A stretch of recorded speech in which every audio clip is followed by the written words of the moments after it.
Assalamualaikum warahmatullahi wabarakatuh. Anak-anakku sekalian, kelas 10 baik IPA maupun IPS, kita ketemu lagi dengan pelajaran PPKN. Ya, uh, kali ini kita memasuki materi yang terakhir dari bab 1, yaitu nilai-nilai Pancasila dalam penyelenggaraan negara.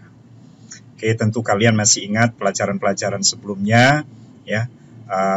Sebelumnya kita sudah belajar tentang tugas dan wewenang lembaga-lembaga negara, tugas dan wewenang kementerian dan lembaga non-kementerian, dan lain sebagainya. Nah, kali ini kita akan bicara nilai Pancasila dalam penyelenggaraan negara. Maksudnya adalah karena Indonesia ini memiliki dasar negara dan memiliki ideologi atau pandangan hidup Pancasila, maka nilai-nilai Pancasila harus diterapkan di dalam penyelenggaraan negara atau dalam penyelenggaraan pemerintahan.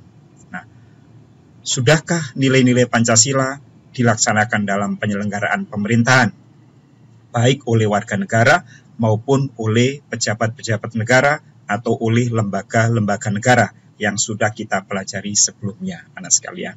Nah, mari kita pelajari sehingga nanti kita bisa memberikan kesimpulan apakah nilai-nilai Pancasila sudah dilaksanakan di dalam penyelenggaraan pemerintahan oleh yang berkepentingan, yaitu oleh pejabat negara, oleh lembaga negara, maupun oleh rakyatnya. Oke, anak sekalian. Nah, kita bahas dulu yang pertama. Sistem nilai dalam Pancasila. Kita bicara soal sistem dulu. Secara sederhana, anak sekalian, dapat diartikan sebagai suatu rangkaian yang saling berkaitan antara satu nilai dengan nilai yang lain untuk mencapai tujuan. Ya, tentu di dalam kehidupan sehari-hari kalian yang pernah belajar biologi, ada namanya sistem pencernakan, ya, ada kalau di kendaraan ada sistem dalam mesin, ya, sistem perkabelan, ya, sehingga dalam sistem itu tentu ada bagian-bagian yang kemudian bagian-bagian itu bekerja bersama-sama untuk mencapai satu tujuan. Nah, anak sekalian, karena namanya saja sistem nilai dalam Pancasila, maknanya di dalam Pancasila itu ada nilai-nilai yang banyak. Lalu kemudian nilai itu digabung, ya, sehingga menjadi satu sistem. Nah, sistem nilai itu apa? Sistem nilai itu adalah konsep atau gagasan yang menyeluruh mengenai sesuatu yang hidup dalam pikiran seseorang atau sebagian besar anggota masyarakat tentang apa yang dipandang. Ya, nah, itu pengertian dari sistem nilai. Kita lanjutkan.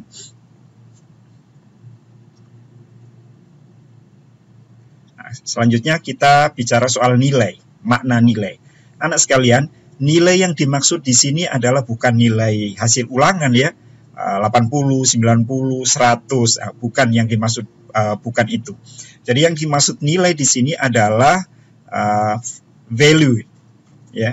Yang dimaksud nilai di sini adalah value. Apa itu? Jadi nilai adalah patokan normatif yang mempengaruhi manusia di dalam menentukan pilihannya di antara cara-cara tindakan alternatif. Nilai juga biasa diartikan sebagai harga, penghargaan, atau taksiran. Maksudnya adalah harga yang melekat pada sesuatu atau penghargaan terhadap sesuatu. Nah, yang paling singkat, mudah-mudahan bisa mudah dimengerti, nilai adalah ukuran tentang baik buruk, benar salah, indah tidak indah, ya, dan lain sebagainya.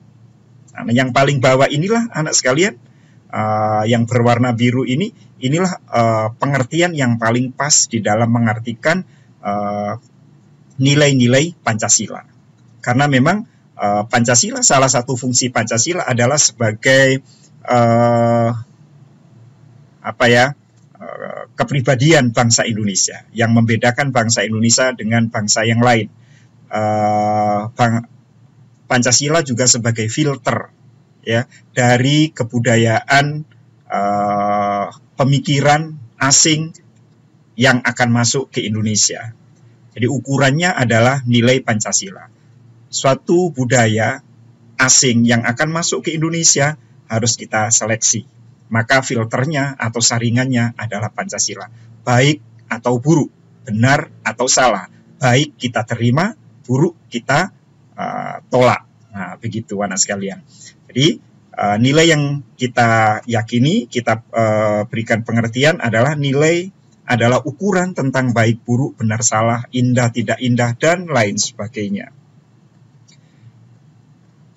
Kita lanjutkan anak sekalian.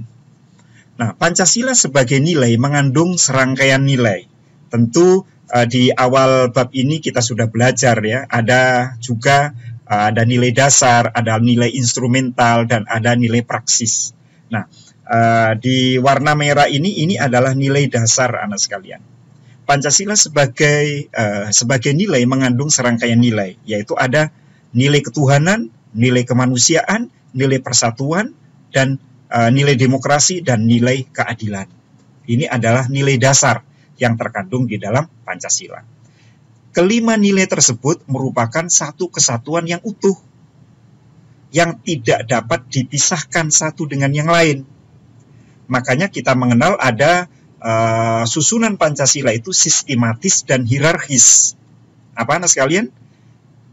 Susunan Pancasila, ya, ketuhanan, kemanusiaan, persatuan, keadilan, yaitu singkatnya itu, atau lebih lengkapnya ketuhanan yang Maha Esa, kemanusiaan yang adil dan beradab, persatuan Indonesia, kerakyatan yang dipimpin oleh hikmat kebijaksanaan dalam permusyawaratan perwakilan, dan keadilan sosial bagi seluruh rakyat Indonesia itu adalah satu kesatuan yang utuh. Dalam kata yang lain, Pancasila itu susunannya adalah sistematis dan hierarkis. Sistematis artinya berurutan. 1, 2, 3, 4, 5. Sistematis. Hierarkis artinya bertingkat. Bahwa sila yang satu menjiwai sila kedua, ketiga, keempat, dan kelima. Sila kedua dijiwai sila ke-1 menjiwai sila ketiga, 4, dan 5. Sila ketiga dijiwai oleh sila ke-1, sila kedua, dan menjiwai sila ke-4 dan ke-5. Dan selanjutnya anak sekalian. Berarti sila ke-5 dijiwai oleh sila ke-1, kedua, ketiga, ke-4. Dan menjiwai apa? Menjiwai kita semua. Nah, itu anak sekalian. Jadi sila yang satu dengan yang lain tidak terpisahkan, mengacu kepada tujuan yang satu. Pancasila sebagai satu sistem nilai termasuk ke dalam nilai moral, nilai kebaikan ya yang dimaksud, dan merupakan nilai-nilai dasar yang bersifat abstrak. Kita lanjut anak sekalian. Nah, bagaimana implementasinya dari nilai-nilai tersebut? Yuk kita bahas.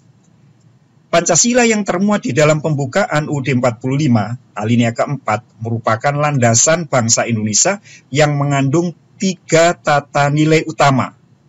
Yang pertama, ada namanya dimensi spiritual, ada dimensi kultural, dan ada dimensi institusional. Apa ini? Ya, perhatikan sekalian. Yang pertama, dimensi spiritual mengandung makna bahwa Pancasila mengandung nilai-nilai keimanan dan ketakwaan kepada Tuhan Yang Maha Esa sebagai landasan keseluruhan nilai dalam filsafat. Nah, kaitannya dengan pemerintahan apa? Bahwa kita semua, rakyat Indonesia, terutama para pejabat negara, pemerintahan ya, baik itu eksekutif, legislatif, yudikatif, eksaminatif, konstitutif, dan moneter, di dalam melaksanakan tugasnya harus senantiasa dilandasi dengan keimanan, sesuai dengan nilai ketuhanan yang pertama, ketuhanan yang Maha Esa. Makanya anak sekalian, di dalam setiap pelantikan para pejabat negara, dalam sumpahnya selalu di situ tercantum bertakwa kepada Tuhan yang Maha Esa. Ini penting. Nah, jika nilai keimanan dan ketakwaan kepada Tuhan yang Maha Esa ini terus dibawa kemanapun mereka berada, maka sebenarnya di Indonesia tidak ada lagi kejahatan-kejahatan di dalam pemerintahan, kecurangan-kecurangan seperti korupsi dan lain sebagainya. Nah, karena mereka tidak lagi mengindahkan tentang dimensi spiritual atau nilai keimanan dan ketakwaan, mungkin nilai-nilai ini ketika berangkat kerja ditaruh di rumah, dikunci rapat-rapat, sementara kalau berangkat kerja ke kantor tidak dibawa, sehingga dalam menjalankan pekerjaannya sudah lupa dengan nilai keimanan dan ketakwaan. Bahwa yang namanya korupsi itu dosa, dilarang oleh Tuhan, ya. Yang menyuap dan yang disuap masuk neraka. Yang kedua adalah dimensi kultural. Ya, dimensi kultural mengandung makna bahwa Pancasila merupakan landasan falsafah negara, pandangan hidup bernegara dan sebagai dasar negara. Nah, ini anak sekalian, kenapa di sini ada disebut nilai kultural? Karena nilai-nilai Pancasila ini sudah ada sejak zaman nenek moyang kita dulu, sudah mendarah daging, sudah menjadi budaya. Ya, di dalam kehidupan sehari-hari kita sudah sebelum tanggal 1 Juni diusulkan oleh Insinyur Soekarno, namanya Pancasila, nilai-nilai itu, ketuhanan, kemanusiaan, persatuan, kerakyatan, dan keadilan, itu sudah dilaksanakan oleh para nenek moyang kita dulu. Hanya saja pada tanggal 1 Juni, atau tepatnya kemudian lebih simpelkan lagi tanggal 22 Juni dalam Piagam Jakarta dan kemudian disahkan pada tanggal 18 Juni, itu merupakan rangkuman dari nilai-nilai yang sudah hidup dan berkembang di dalam kehidupan nenek moyang kita dulu. Dan itu harus menjadi dasar di dalam penyelenggaraan negara, karena nilai-nilai tersebut adalah nilai-nilai yang mulia, nilai yang berharga tinggi, ya, nilai yang sangat luhur, agar kita tetap terus menjiwai nilai-nilai yang sudah ditanamkan oleh nenek moyang kita dulu, dan kita tetap menjadi Indonesia sampai kapanpun dan dimanapun. Lalu kemudian yang ketiga ada nilai institusional, mengandung makna bahwa Pancasila harus sebagai landasan utama untuk mencapai cita-cita dan tujuan negara dan dalam penyelenggaraan pemerintah. Jadi kita ingat bahwa tujuan negara Indonesia yang tercantum di dalam alinea keempat pembukaan Undang-Undang Dasar 45, yaitu ada 4. Satu, melindungi segenap bangsa Indonesia dan seluruh tumpah darah Indonesia. 2, memajukan kesejahteraan umum. 3, mencerdaskan kehidupan bangsa.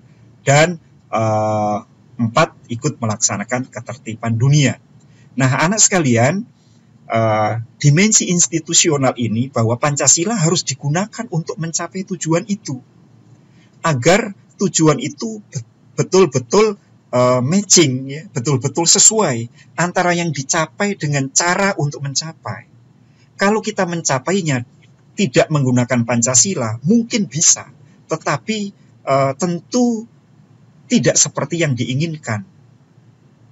Nah, demikian juga untuk mencapai cita-cita, bahwa cita-cita bangsa Indonesia harus dicapai dengan nilai-nilai tersebut, ketuhanan, kemanusiaan, persatuan, dan sampai keadilan. Dan seterusnya, anak sekalian. Apalagi harus dilaksanakan di dalam penyelenggaraan pemerintahan. Karena mereka, pemerintah, pejabat negara ini adalah ibaratnya adalah pemandu, yang nyetir, yang mengarahkan kemana negara Indonesia ini dibawa. Nah, kalau para penyelenggara negara ini tidak mengamalkan nilai-nilai Pancasila, maka pencapaian tujuan dan cita-cita negara tidak bisa tercapai. Kalau penyelenggara negaranya tidak mengamalkan nilai-nilai Pancasila, tidak jujur, tidak amanah, maka kita semakin lama akan semakin jauh dari dari 4 tujuan negara tadi. Dan dari cita-cita negara Indonesia. Apa cita-cita negara Indonesia? Ada di alinea kedua, pembukaan Undang-Undang Dasar 45, yaitu merdeka, bersatu, berdaulat, adil, dan makmur. Nah, untuk mencapai cita-cita dan tujuan negara harus dengan Pancasila. Diberi contoh oleh para penyelenggara negara, para pejabat negara. Oke. Selanjutnya, anak sekalian, kita lanjutkan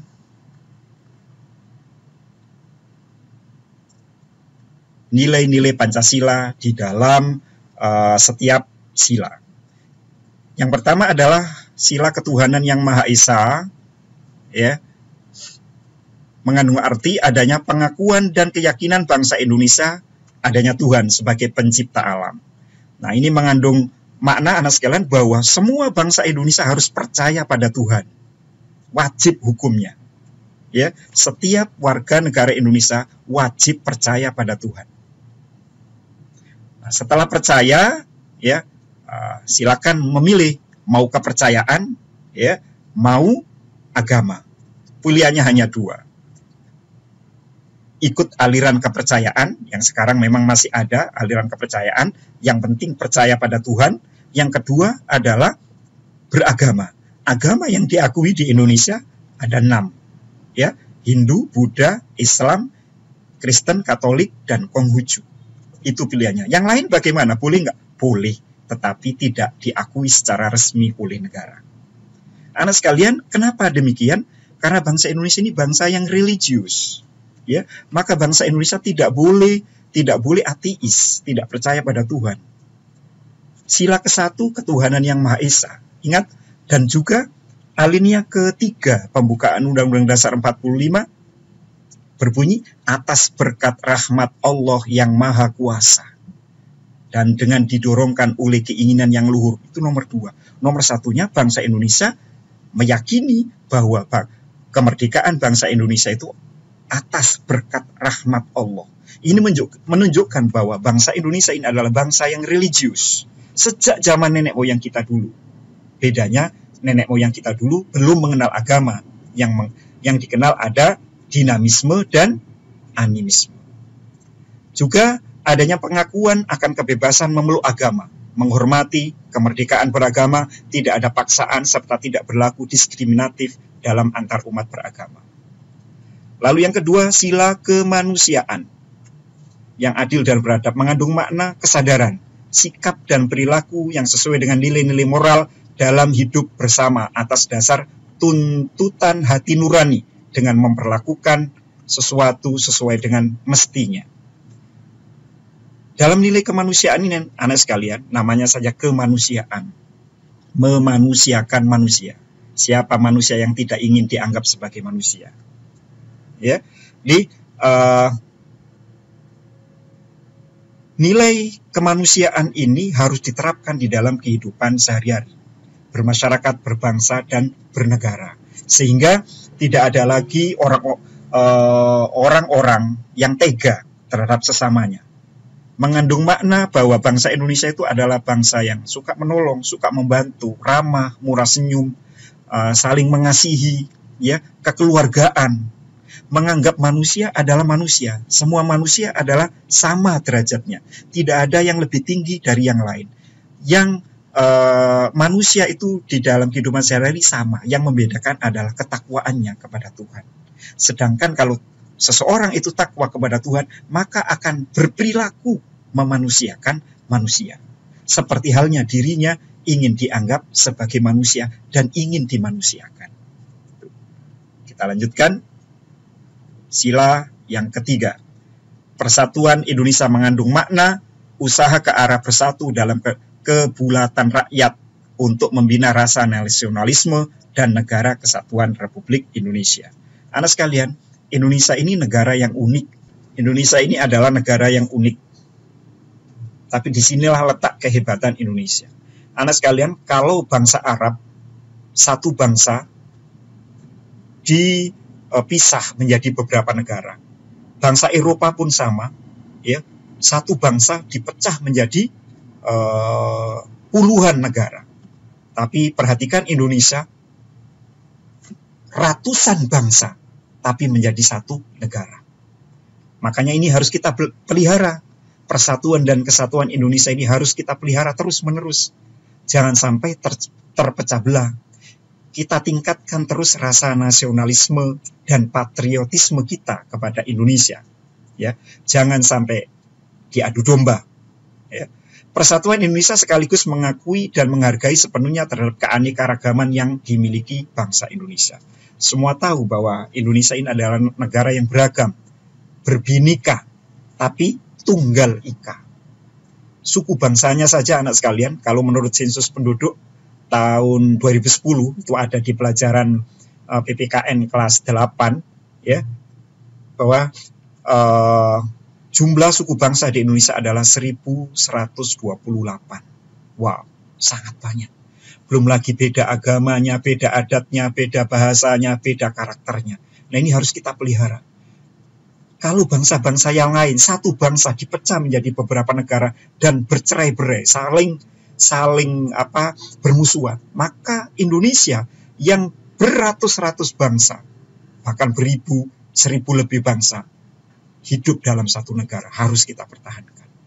Ya, jangan biarkan ideologi-ideologi lain yang merusak, baik itu komunisme, liberalisme, atau ideologi-ideologi yang khilafah misalnya, yang tujuannya untuk memecah belah Indonesia. Yang keempat, nilai kerakyatan yang dipimpin oleh hikmat kebijaksanaan dalam permusyawaratan perwakilan. Mengandung makna suatu pemerintahan dari rakyat, oleh rakyat, dan untuk rakyat. Ini artinya demokrasi.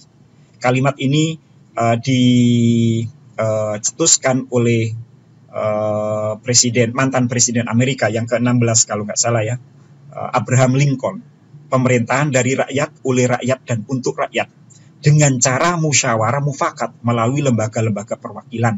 Yang disebut di Indonesia adalah DPR, MPR, DPD, ya. Di daerah ada DPRD provinsi dan DPRD kabupaten kota. Di desa ada namanya BPD. Yang kelima, nilai keadilan sosial bagi seluruh rakyat Indonesia mengandung makna sebagian dasar sekaligus tujuan, yaitu tercapainya masyarakat Indonesia yang adil dan makmur secara lahir maupun batin. Pembangunan yang merata, Sabang sampai Merauke, ya, dari Pulau W sampai Pulau Rote, dari kota, desa, ya, semua harus menikmati hasil pembangunan Indonesia. Pembangunan fisik, non fisik, lahir dan batin, ya, laki perempuan, tua muda, semua harus merasakan hasil pembangunan Indonesia.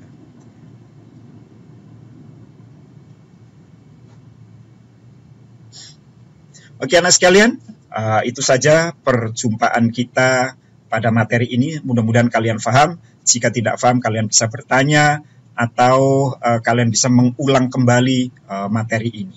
Terima kasih atas perhatian kalian. Assalamualaikum warahmatullahi wabarakatuh dan salam sejahtera.